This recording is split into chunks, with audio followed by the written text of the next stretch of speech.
समोर आली आहे। भिवंडीच्या शांतीनगर भागात एका पिसाळलेल्या कुत्र्याने 50 ते 55 नागरिकांना शिकार बनवला आहे। भिवंडीच्या इंदिरा गांधी रुग्णालयात यामुळे हाहाकार उडाला आहे। कुत्र्याच्या हल्ल्यात जखमी होणाऱ्यांमध्ये लहान मुलांची संख्या जास्त आहे। कुत्र्याच्या या हल्ल्यामुळे नागरिकांनी भिवंडी महापालिकेच्या आरोग्य विभागावर संताप व्यक्त केला आहे।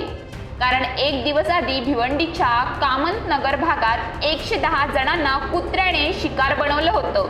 याच दिवशी भिवंडी महापालिकेने एका दिवसात कुत्र्यांना सर्वाधिक अँटी रेबीज डोस देऊन इतिहास घडवल्याचं सांगितलं होतं। आता शांतीनगर भागात पिसाळलेल्या कुत्र्याने 50 ते 55 लोकांना चावा घेतलाय। कुत्र्याने 16 ते 18 वर्षाच्या मुलांना सर्वाधिक लक्ष्य केलं आहे।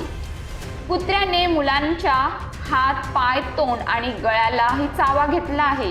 कुत्र्याच्या हल्ल्यानंतर IGM हॉस्पिटलमध्ये मोठ्या प्रमाणावर गर्दी झाली। कुत्र्याच्या हल्ल्यात जखमी झालेल्या अनेकांना मुंबई आणि ठाण्याच्या रुग्णालयात पाठवलं जात आहे।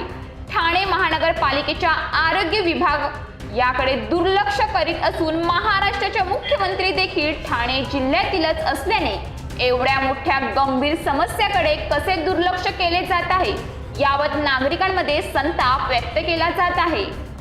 मुख्यमंत्री ठाणे महानगरपालिकेत इतका दुर्लक्षित प्रकार होत असेल आणि लहान मुलांसकट नागरिकांचे जीवितांचे नुकसान होत असेल तर मुख्यमंत्र्यांसकट संपूर्ण महानगरपालिकेने या गंभीर समस्यांकडे लक्ष देऊन लोकांमध्ये जे भीतीचे वातावरण पसरले आहे त्यास संरक्षण देण्याचे काम करून मोकाट कुत्र्यांचा त्वरित बंदोबस्त करून जनतेच्या मनातील भीती दूर केली पाहिजे अशी देखील अपेक्षा सर्वसामान्य जनतेकडून व्यक्त केली जात आहे।